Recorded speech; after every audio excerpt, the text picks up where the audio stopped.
survey was taken a few years ago that asked 300 professionals one question. What's the worst thing that can happen in sports? Some people answered losing a Game 7.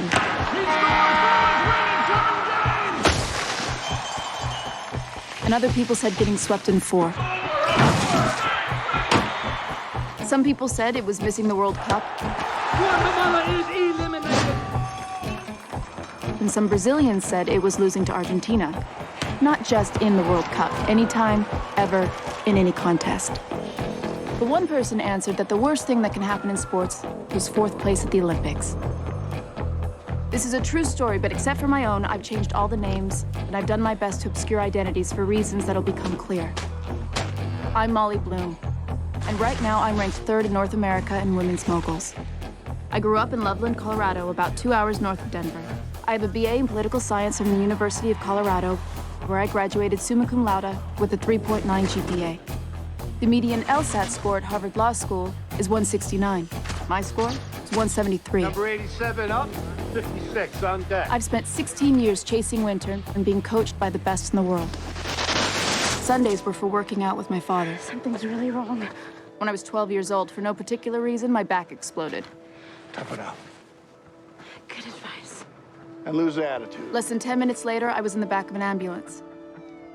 I had what's called rapid onset scoliosis. My spine was curved at 63 degrees, and I'd need a 7-hour surgical procedure that involved straightening my spine, extracting bone from my hip, fusing 11 vertebrae together, and fastening steel rods to the fused segments. She's gonna be fine. I wouldn't let her ski anymore. Definitely not moguls, and obviously skiing competitively is out of the question. I was on skis again in a year, running moguls in 18 months, and by my 20th birthday, I made the US ski team. It's the last round of qualifying for the Salt Lake City Olympics. This is the champion run at Deer Valley. The altitude's 8,100 feet, and the pitch is 52 degrees, which is the same as the sides of the Great Pyramids. The wind's 20 to 25 miles an hour, blowing left to right. It's 3 below zero at the top of the slope. And with 17 skiers in front of me, it's gonna be like trying to stick a landing on a frozen infinity pool. Kiki blew out of her line. Shannon was off balance on her second landing. He's talking about Kiki Bandy and Shannon Keebler, my 2 toughest competitors who had significant point deductions on their final runs. I can make the Olympic team right now. Go get it. And if I have 3 perfect runs in Salt Lake, the best runs of my life, I can beat the Austrians and the Swiss and have a realistic shot at the podium. Then law school, and then a startup, a foundation that seeds entrepreneurial women. My father's at the bottom of the slope, telepathically telling me to check my line. Check your line. I check my line.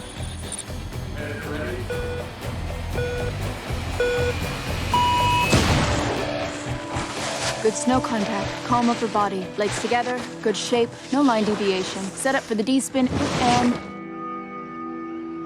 stick the landing. Now, 2 things you need to know before the second trick, which will be a 720. The first is that when visibility is bad the way it is now, race officials toss pine boughs on the course so the skiers have some foreground depth reference. The second is that the tightness of your bindings is determined by what's called a DIN setting. If you're a beginner, your DIN setting is probably 2 or 3. If you're an experienced weekend skier, it's probably 7 or 8. Mine's 15. My boots are basically welded to my skis, right? So how does this happen? It happened because I hit a pine bough that had become frozen in the snow. And I hit it so precisely that it simply snapped the release of my bindings.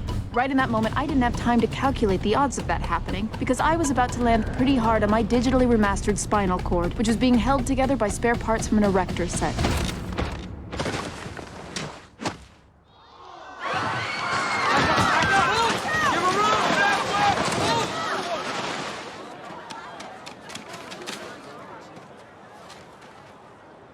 None of this has anything to do with poker.